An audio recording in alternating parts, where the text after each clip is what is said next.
Para todos, buen día. Hoy vamos a hablar de la evaluación de la función renal.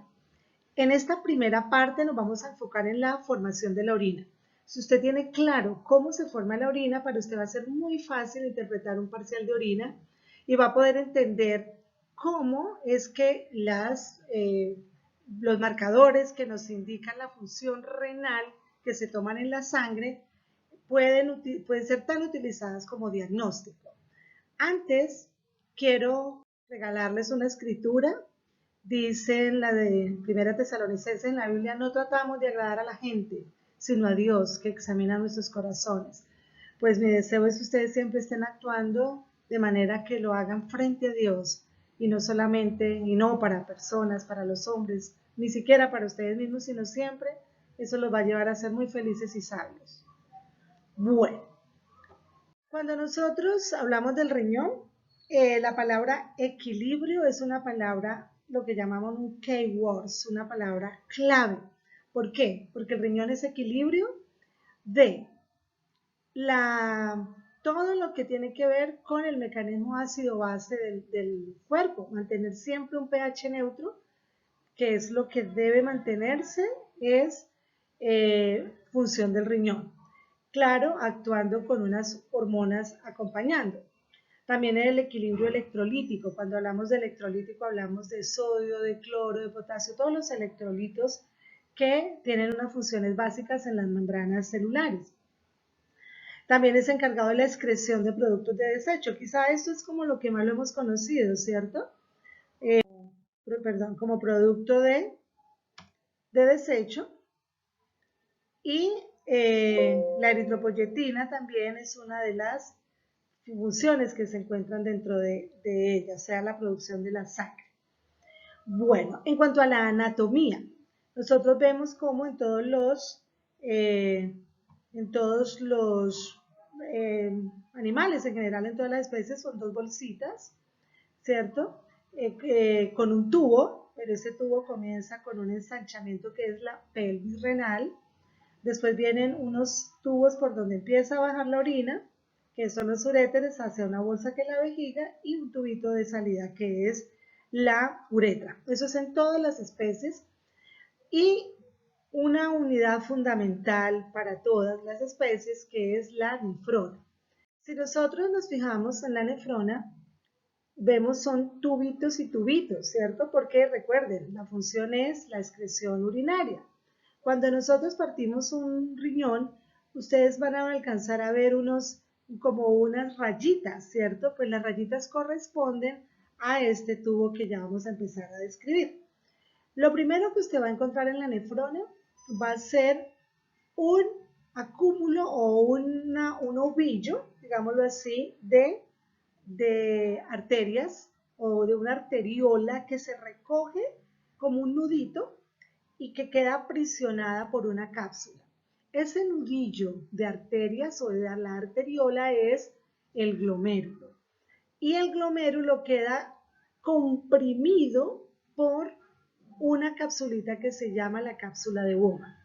Después de ahí empieza ya la tubería, entre comillas, con el túbulo contorneado proximal. Después viene un descenso o un lupa que se llama el túbulo contorneado, perdón, el asa de Henle, seguido del túbulo contorneado distal y desemboca la orina en el túbulo colector. Bueno, para formarse la orina se requieren 4 mecanismos o procesos. El primero, la filtración glomerular. ¿Qué quiere decir? Que la sangre llega al nudito que yo les digo, al glomérulo, y ahí, como es aprisionada por la cápsula, lo que hace es que la filtra. Al aprisionarla, la filtra. ¿Por qué? Porque aquí vamos a ver ahorita que hay unos huequitos y por ahí sale un plasma que es la orina primitiva. El segundo proceso es la reabsorción, en la que sustancias que el organismo necesita son sacadas de la orina y pasadas nuevamente a la sangre, o al menos de la orina primitiva. El tercer proceso es la secreción, en el que sustancias que de pronto no se alcanzaron a filtrar y son tóxicas tienen que pasar a la orina. Después sigue ya, se ha formado la orina ya completa, la orina que se va a excretar, y ella lo hace por intermedio de un túbulo que es el túbulo colector, y ese sería en el cuarto proceso de excreción. Ahora vamos a empezar a hablar de cada uno de los procesos. El primer proceso, vemos el proceso de filtración.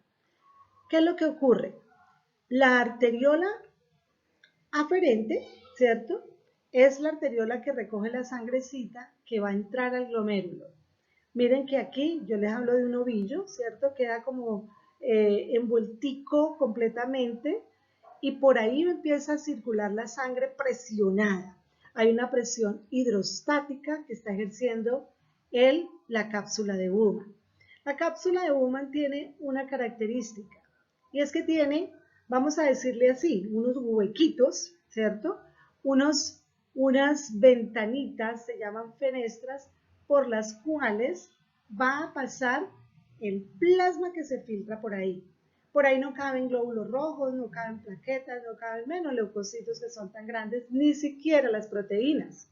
Entonces ya con eso me está mostrando que si las proteínas no caben por acá, no debe haber proteínas en la orina. ¿Okay?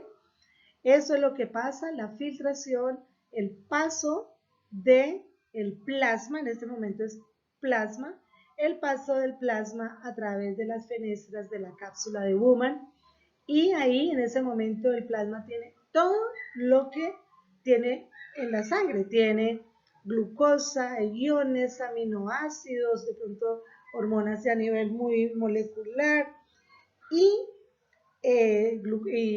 pero no tiene proteínas, recuerden, no tiene albúmina. Bueno, ese es el primer paso de la filtración de la sangre para convertirse ya en orina, se le llama orina primitiva. O sea que la orina primitiva, ¿qué sería? El plasma que acaba de ser filtrado y que tiene todos los componentes del plasma menos la albúmina. Bueno, segundo proceso es la reabsorción tubular.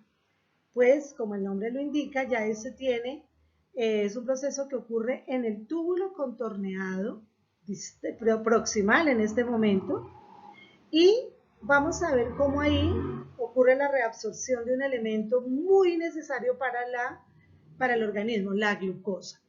¿Se acuerdan que aquí había salido toda la glucosa, como si fuera el plasma común y corriente, pero como la glucosa es vital para la obtención de la energía y sus átomos de carbono van a ser usados, pues el organismo para nada la va a dejar escapar. Por eso, todo la glucosa, o sea, el 100% de la glucosa es reabsorbida nuevamente a los capilares sanguíneos que van paralelos a la nefrona, o sea, la glucosa pasa a sangre. ¿Qué me quiere decir esto? Ya empiezo a ver un elemento que no debo ver en la sangre. No debo ver glucosa, porque la glucosa se debió haber reabsorbido a este nivel. Y el paso de la reabsorción requiere de unas proteínas y de mucha energía. Entonces, en este paso de reabsorción hay un transporte que se llama activo y requiere de mucha energía. También pueden pasar a la sangre nuevamente. Agua pasa, urea, cloruro, fosfatos, bicarbonato, todo esto va a pasar a la sangre si el organismo lo necesita. Entonces vamos en el segundo proceso. De lo más importante, recuerden la reabsorción total de la glucosa a la sangre.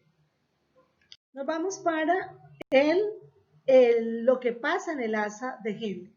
En el asa de Henle ocurre algo que es bastante selectivo dependiendo del organismo. Miren que por eso es que yo les decía que el riñón es clave en todo el proceso de equilibrio del organismo. Miren lo que pasa en el asa de Henle.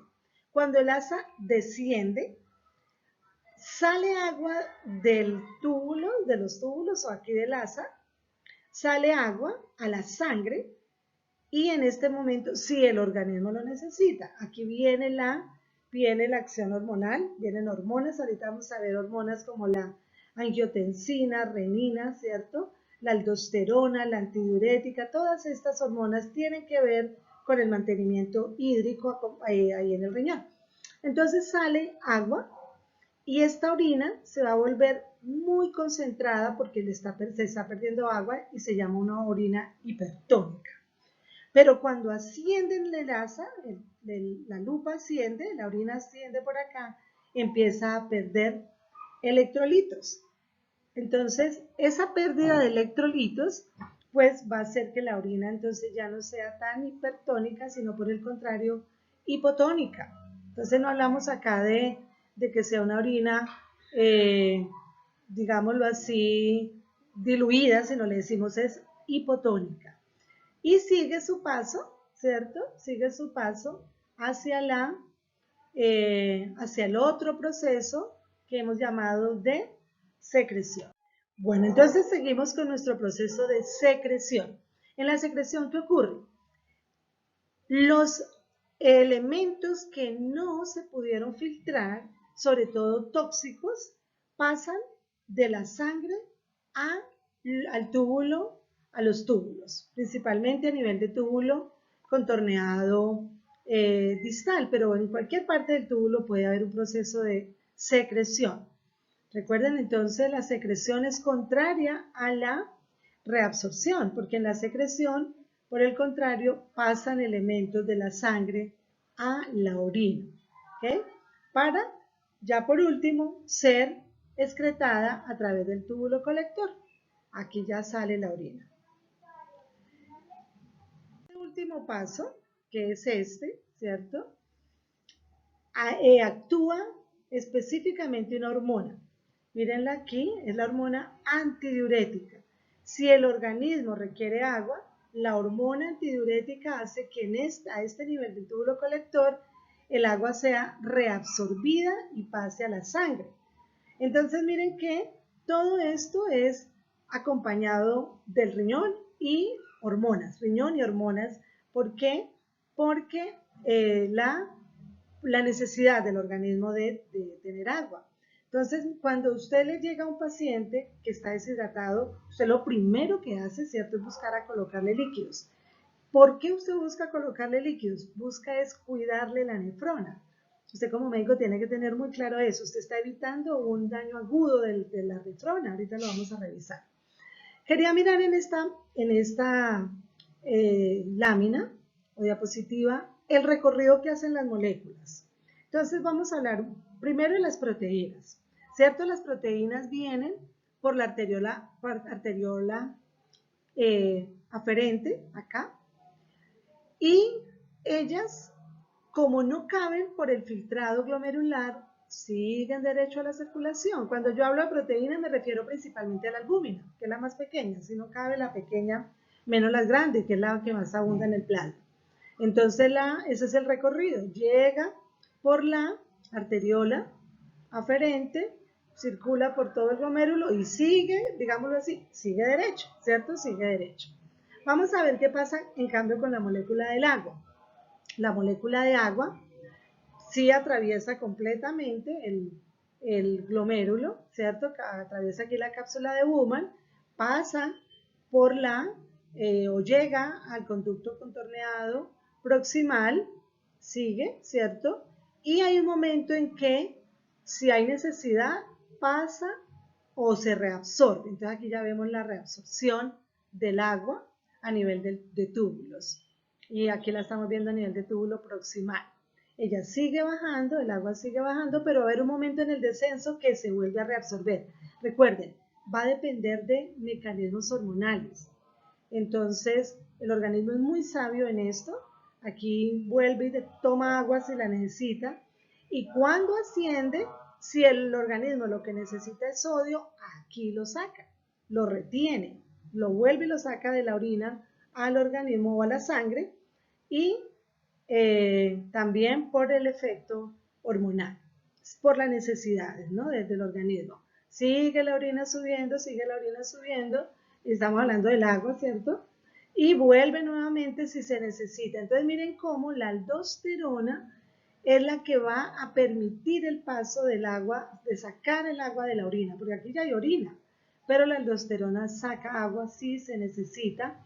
Después el agua sigue y en este punto en el túbulo colector vuelve nuevamente a haber un efecto hormonal si se necesita, Aquí actúa la hormona antidiurética para que saque agua a la sangre y entonces en este momento pues el animal no va a orinar y cuando orina es una orina muy concentrada, muy y de a poquitos, o sea, en la deshidratación, por ejemplo, el paciente no orina, ¿cierto?